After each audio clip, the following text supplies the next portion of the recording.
Well, it looks like we are on the road and streaming, so whoops, hit the wrong button.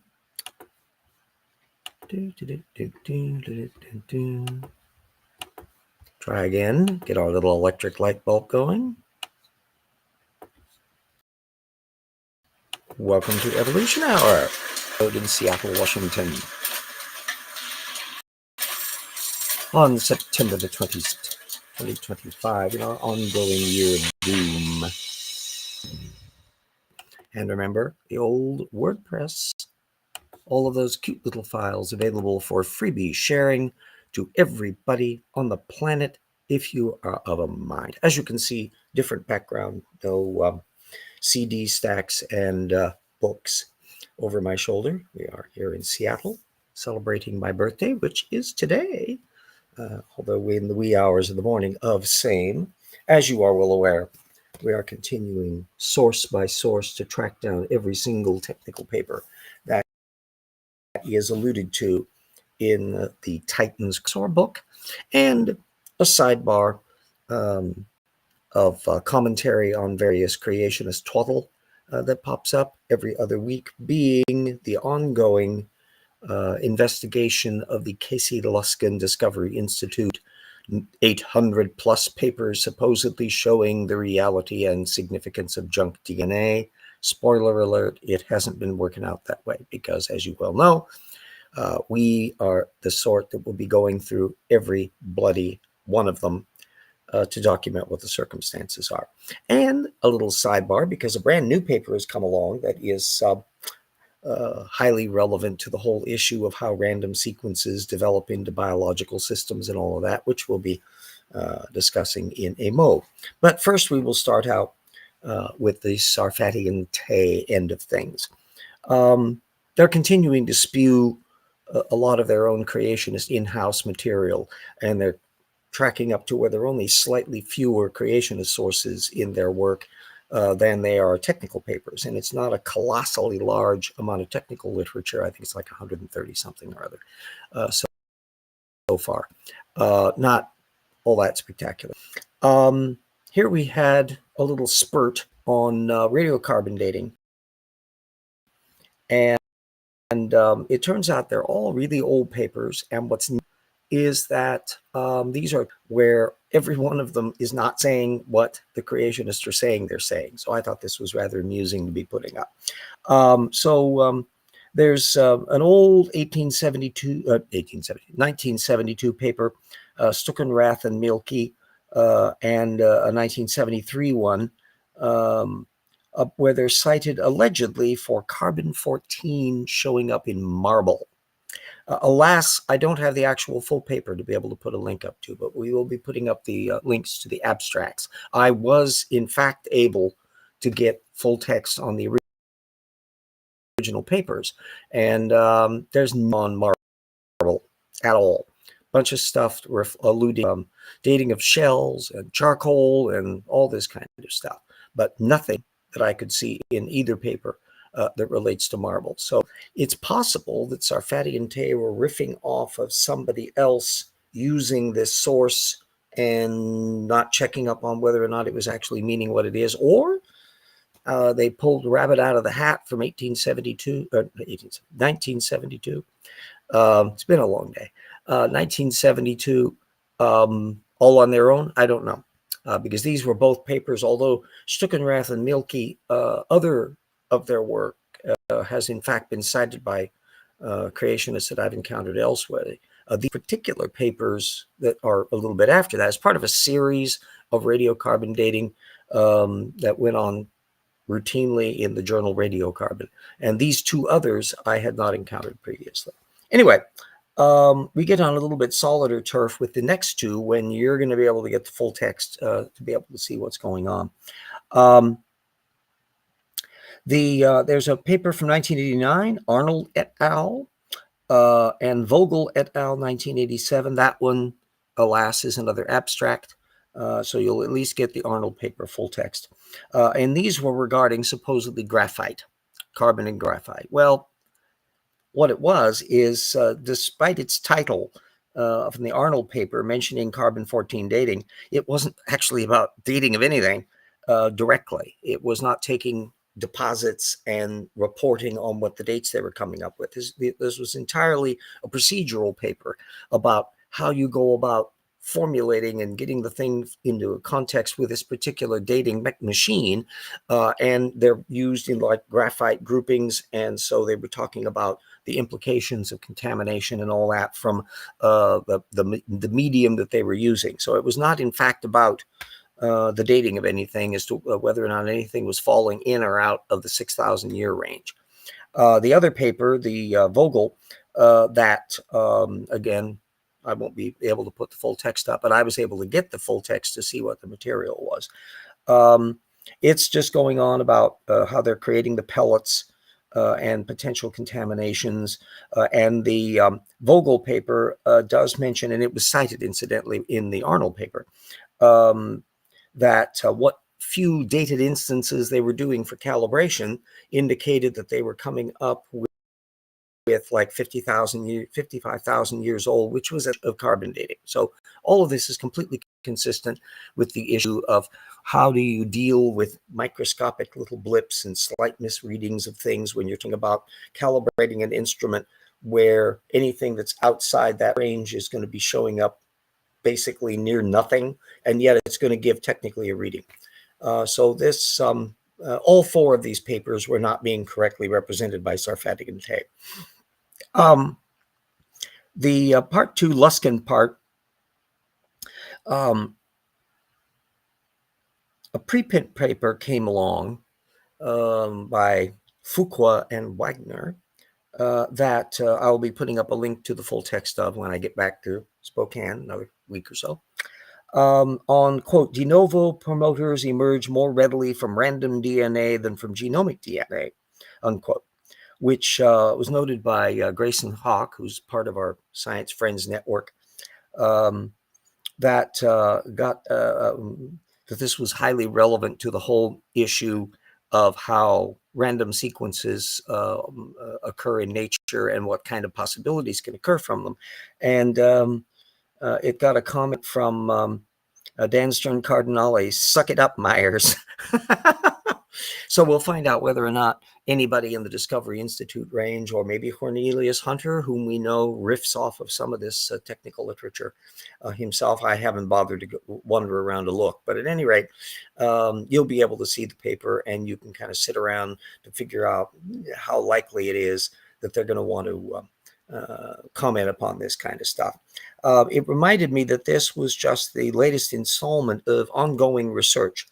And it related back to a 2018 paper by Yono et al., Random Sequences Rapidly Evolve into De Novo Promoters. That also, I'll be able to put the full link up for you. That's also incidentally not, it's another paper not on the Casey Luskin list. So surprise, surprise, la-di-da. It's also relating to a parallel paper in print from that team, the latent cis-regulatory potential of mobile DNA and Escherichia, which is in Nature, and I'll be putting a link up to that as well. So it's a body of material that you can look at just on the curiosity angle and file away under the will creationists feel the need to make comments upon this because it's relevant material that sure looks evolutionary, therefore they really have to do something about it. So as for the Luskin list directly, the next installment on that is a 2019 paper by Madison, which I will be putting the full link up when I get back to Spokane, which was investigating a gene that was a transcription factor involved in cancer and growth, unquote. So right up on the front, this is a matter that's tripping into theodicy. And ALUs are playing a part in this, possibly, quote, by attracting transcriptors such as PLA1 to gene promoters, unquote. So this is, again, simply reinforcing the material that we've already been seeing before, that ALUs are highly promiscuous. They like to connect up with things, so they get attaching to stuff. and genetic system naturally can be plugging into the availability and the easy connectability of ALUs for good or ill. And the overregulation of this stuff, if a gene is just running amok, in part because of the ease of activation because of these ALUs, that can have an effect in magnifying cancers. So was it really a good idea for this one to be on the Luskin list? I would say no, but it does chalk up yet one more on the Theodicy listing, which means that we've got still running about a third of the technical papers that are on the Luskin list are things that are relating to Theodicy disease issues. So, whoop-de-doo. And still nothing that corroborating the idea that a high proportion of these ALUs and other retrotransposons and air quotes junk DNA are doing anything, or if they do anything, aren't a problem in the genome. We already discussed last week material on brain systems, which is one of the very rare areas where ALUs have inveigled themselves into functionality. Hello, Vesta. Welcome to Seattle, Washington for at least this week. I'll maybe back on in Spokane next week. We'll find out how the circumstances are. Again, it all depends on how the weather is for transiting back to the passes and all of that. But it's looking, cross fingers, halfway decent on that. So it's a ongoing matter that I'm anticipating that as we plow through week by week by week, or biweekly, there's not going to be any technical papers on that that's going to change this overall picture that we have already. But at least we will know without any doubt exactly how this isn't supporting their case. And I would just be gobsmacked if we ever encounter anybody, especially among the more recent papers, that assertion that there would be arguing that 80%-ish of a particular retrotransposon is actually functional in the genome.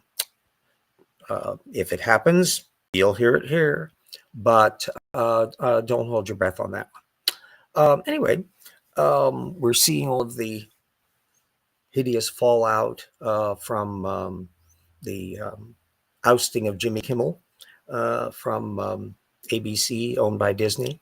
Apparently, Disney stock has gone down billions of dollars as a result of all the grumping about the fact that this is caving in to the Trump administration.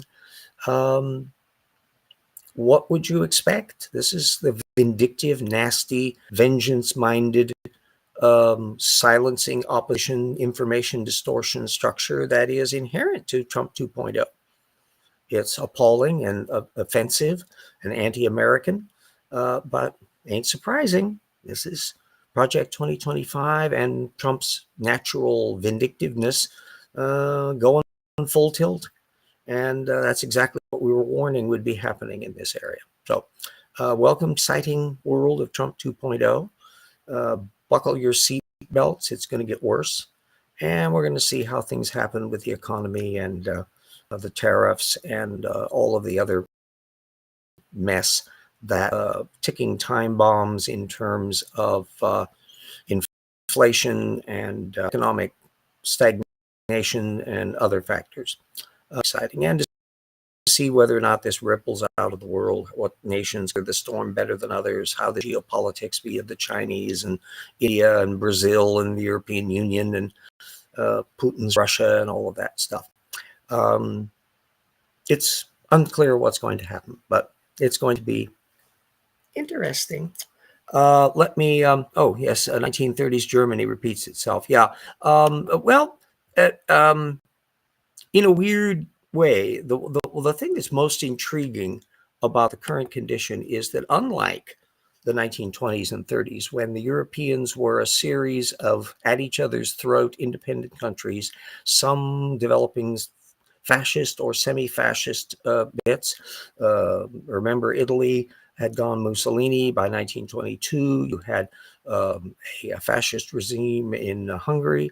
And Hitler comes along, of course, in 1933. So they were weathering the Depression possibly very differently from how the modern European Union, which is a monstrous economy of 450 million people in a free trade zone, will be handling the same thing. So it's quite a bit different environment to see. If it's the case that the United States economy falls on its face and we don't really drag all that many down with us because they're smarter now than they were in the 1920s and 30s and are making economic decisions that may still lead to some recession conditions. But if it doesn't balloon into full-blown depression in certain of these areas, that's a very different equation than what we were seeing in the 1930s. So all bets are off. It's going to be a very interesting time. Let me put my thank you note for all of our supporters who support the show. Let's get our little share here. Come on, where are we? Get my little buttons up. And I thank everybody who has stuck with the old RJ all of this time, our colleagues, researchers, assistant researchers, friends, and legacy patrons. I recognize how dicey circumstances can be. And if things get worse, even dicier, put your own self-interest ahead of any money you're funneling my way. But for the meantime, I'm completely grateful to everybody that is still showing the confidence of helping me out to continue one week after another in working on our wee little project. Nearing completion on the Grand Cosmology chapter. I'm just diving action on Kent Hovind in particular, but in general, the Lost Squadron mythology. There was this airplanes that crashed in Greenland in World War II, and they got buried down in the ice. And by the time they were finding them in the 1970s or so, they were now like 50 feet down.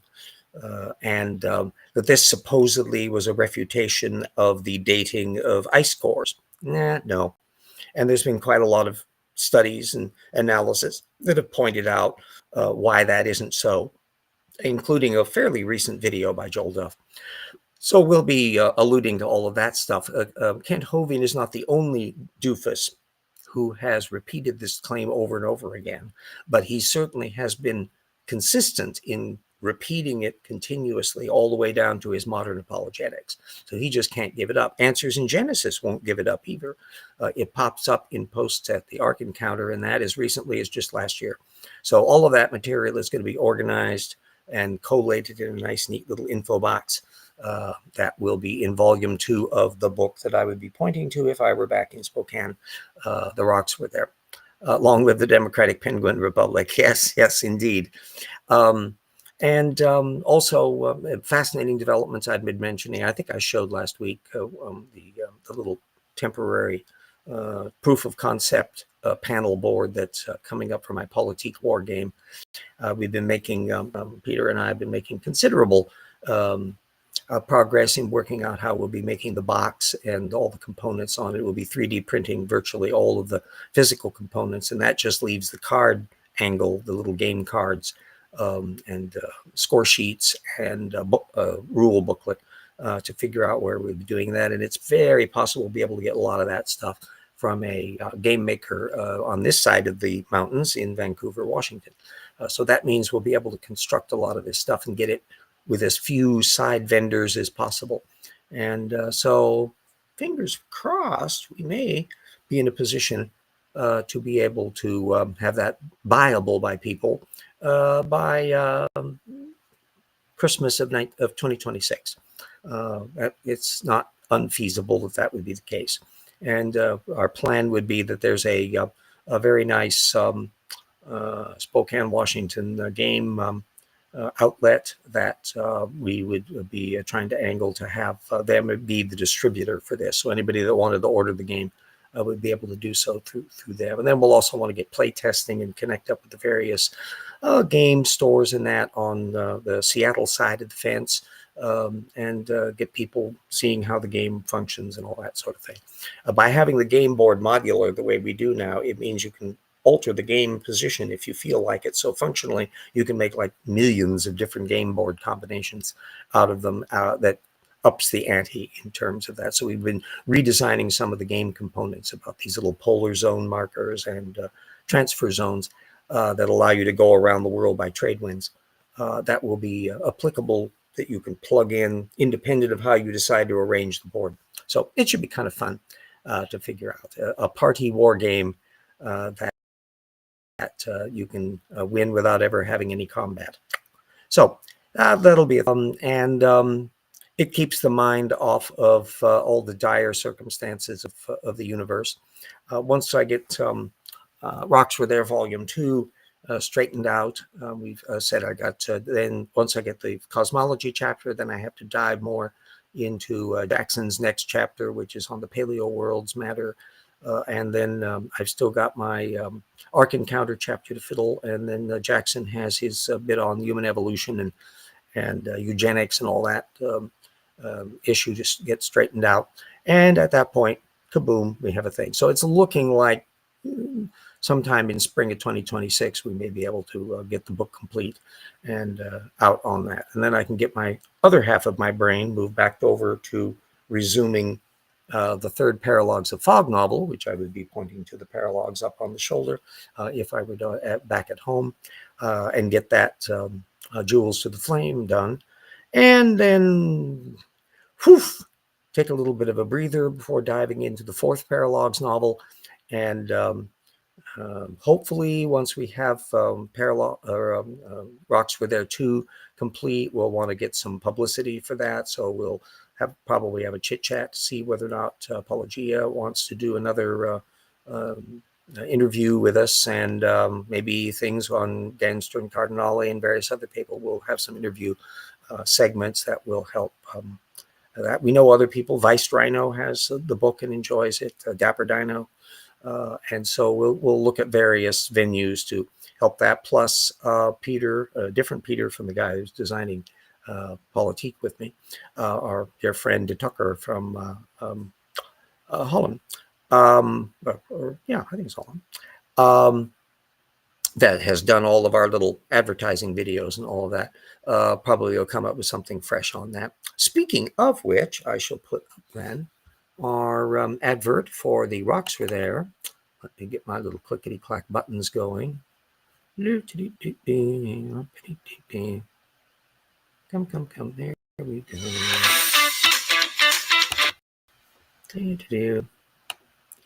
To some extent, it is a happy, reassuring time to have projects that are not tinted with the panic of our politics that can keep the brain from frying, because there is every reason to believe that there is more than enough that's going on that will fry brains and morals and call us to account for our ethics in the next few years.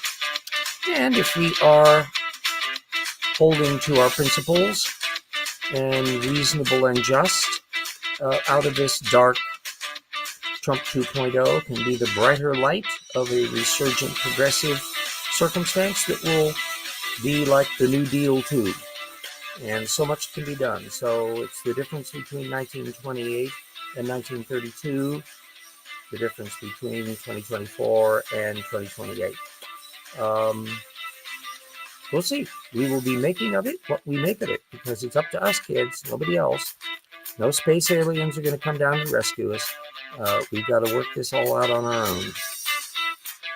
And we have the skill, we have the knowledge, we have the interconnectivity, and the population, the number of people. So there's our little advert for Volume 1, and there will eventually be a Volume 2. We'll be putting in the links to the material, including the abstracts on that. Again, I regret having to not able to find full texts on some of those older papers, but at the very least, through surreptitious routes, I was able to acquire the full text on all of them to see what the heck was going on. But it's a consistent pattern that everybody should follow in regards to any extremist apologetics, not just anti-evolutionist stuff. It's exactly the same circumstance if you're looking at anti-vaxxers. You try to burrow down underneath Merkele, the guy that operates out of the Epoch Times, who's part of that small network of anti-vaxxers that includes RFK, who, when they dribble technical citations and you look them up, they're not showing what they're claiming they are. They're misrepresenting the source material. Then you've got the same attitude when J.D. Vance prattles on that the statistics show that left-wing extremism is more common than right-wing extremism. People need to ask him, source citation, please, documentation on that. Let us see. The Justice Department's previous analysis of this, which showed exactly the opposite to that claim, they've conveniently removed from their website. Data hasn't gone away, just the public presentation of it, because information distortion is what Tortukans must do in order to give the impression that a data field supports a position which it in fact does not. One bad method to rule them all, kids. So everybody stay super duper safe. If you have weather conditions and other things, watch out. If you have running amok National Guards being called in to pretend as though they're helping on matters of law enforcement, watch out. If you're down amongst the penguins and the ice wall, watch out for their laser fire. They can be very, very diligent. So everybody stay safe. We will be seeing you all next week and presumably back in Spokane by then, and you'll have the links up to our little videos. So au revoir, auf Wiedersehen, aloha, everybody. Ending the stream.